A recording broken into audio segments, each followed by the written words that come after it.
Hey everybody, in this video we are going to talk about some early teachers and theologians in the faith. All right, first I want to point something out that seems pretty obvious, but it is so different from our own context that it is worth mentioning.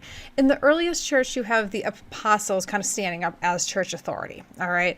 And then apostolic succession appears pretty quickly, but there was genuine concern and confusion about who you can trust, all right? You know, we live in a world where the creeds are like, 1700 years old. Religious institutions have come to power. Some have abused power, all right? And they've established themselves as authorities, though, all right? In the early church, there was no church as we know it today, okay? People were confused about what to believe because they didn't necessarily have doctrine laid out yet, all right? There was confusion about which teachers could be trusted, what practices were proper. When you read in the Coakley and Stirk book, you're going to see some of these documents lay out how to tell a true prophet from a false prophet, because these are sorts of questions that people had, all right? There was a desire for consistency that we probably can't really understand from our position today. Okay, so I just want to name that as we're talking about some of these people who are trying to kind of come up with theological ideas, trying to establish a doctrine. All right, so up on the screen, I have a couple different challenges that the early church was facing. First is the issue of questionable teachers, false prophets, things like that. Then also competing religious ideas, whether that be Gnosticism, Manichaeanism. A lot of these people that establish themselves as theologians are trying to kind of set things straight. All right, here's the theology that we believe. All right. Second, and this is kind of pretty interesting, there was terrible rumors and assumptions being made about early Christian communities that needed to be addressed as well. One of the big rumors was that Christian church services were actually highly sexual. They were often accused of incest due to the Christian habit of calling each other brother and sister. They were accused of being cannibals. This came from a combination of misunderstanding about the language around the Eucharist, and then the early Christian habit of kind of taking home abandoned children and people assuming the worst. And then the third, probably the most serious, because the other ones could be proved false pretty easily, but the last one was Christianity's lack of intellectualism, all right? This was deeply, deeply rooted in classism. Remember, most Christians at the time were groups of marginalized communities, so a lot of wealthier members of society really, really looked down at Christianity, okay?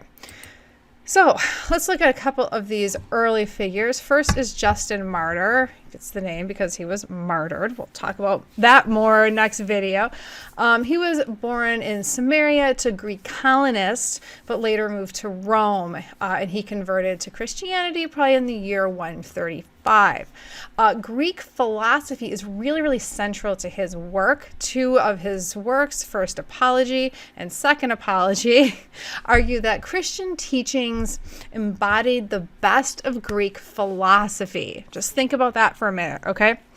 And he really kind of talks a lot about logos, all right? It's central to his argument and frankly really, really influential from this point on in Christian thought. Logos has primarily known to the, logos had been partially known to the Greek philosophers. Logos to the Stoics was the soul of the universe and the divine fire. And Jesus, as we know, is the Logos incarnate. That language should feel very, very familiar to us. Origen, who I'm going to talk about in a little bit, will pick this argument up again. All right, another pretty influential guy, Irenaeus of Leon. Some of his letters are in your book, The Coakley and Stirk. He was born at about 130, probably in Smyrna, and he was a disciple of Polycarp. All right, Polycarp was a disciple of John. All right. Eventually, he found himself the Bishop of Leon until his death in 202, probably martyred. Okay. He was not particularly interested in philosophy, unlike Justin Martyr. In fact, unlike most of the other people we're going to talk about, he was above all a pastor. Okay, he was really, really concerned with instructing followers in correct doctrine and fighting different kind of heretical ideas, particularly Gnosticism. According to Irenaeus, the entirety of history appears as the process of the divine shepherd leading his creation to their final goal of salvation. All right. The Virgin Mary was very, very important to him. Jesus was the new Adam and Mary was the new Eve. Okay. This is language that is often unfamiliar to Protestants, but it's very, very familiar to Catholic and Orthodox folks. All right, Tertullian. He's a pretty interesting guy, very, very influential in the early church. He was born in the middle of the 2nd century, and he spent most of his life in Carthage in North Africa, though he converted to Christianity in Rome. He was a lawyer, and it really shows. There's a short writing by him in your reader, the Cochlean Stirk. It's pretty cringeworthy. It's on like how women should dress, but through it you can see his background as a lawyer. So while being an ardent defender of the faith, he wrote lots of treatises against various heresies. But what's really, really interesting is he actually joins a sect of Christianity that was later deemed heretical. All right. He became part of a movement called New Prophecy or Montanism, which was named after the founder. It was a really charismatic group. What is interesting about this group in particular, especially if you read his writings on women's apparel, is they had women who were priests and bishops in this group. There's a lot of debate in the early church whether women were priests and bishops. And there's really no definitive answers, except for in New Prophecy, we can say, like, yes, we know that women acted as priests and bishops in this particular space. Okay. However, it was later deemed heretical. All right. Sort of back to Tertullian here. Some scholars speculate he actually left the Montanists and established his own religious sect. I actually don't agree with that, but I guess it's possible. But what's really interesting is even after he left like the Catholic Church proper, he continued to pen a bunch of works against heresies. He penned a treatise against modalism, and he was the first person that we know of, at least, to describe the Trinity as one substance, 3 persons. All right, so keep that in mind. Tertullian is going to come up again, especially when we get to the councils and everyone's trying to figure out exactly how this works. Okay, so kind of in the final analysis, Tertullian was sort of this fierce opponent to heresy. However, in the end, he joins the sect of Christianity that ended up being deemed heretical. Even after this, he continues to write a bunch of influential treatises and really go on to establish church orthodoxy through a lot of his writings. Okay, so he's really fascinating. He's not Saint Tertullian because of this possible association with a possibly heretical group, but he was incredibly, incredibly influential member of the early church. All right. Next here is Clement of Alexandria.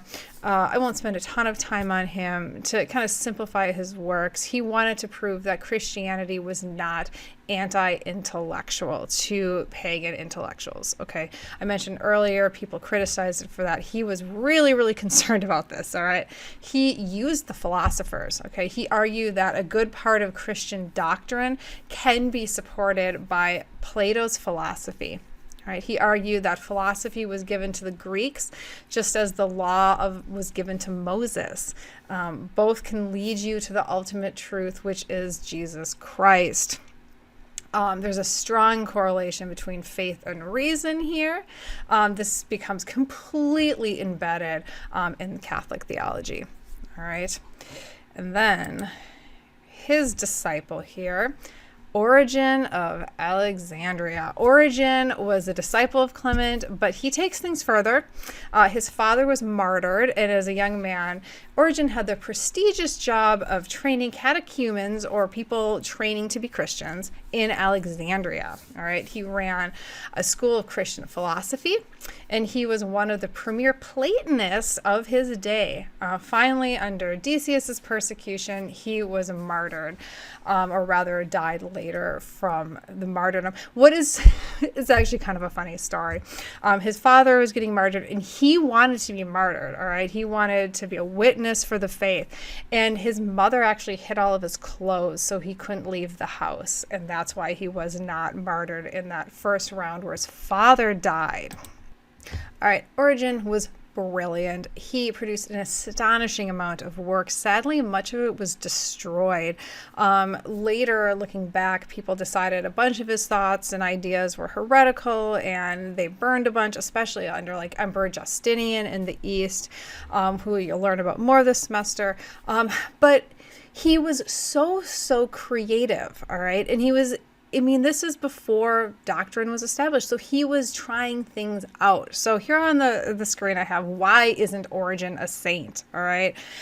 Here's some things that the church has decided are problematic after the fact. All right. He believed in the pre-existence of souls. This was totally influenced by Plato, and it was rejected by Christian orthodoxy. Okay. He argued that all creation, even Satan, will be saved. Okay.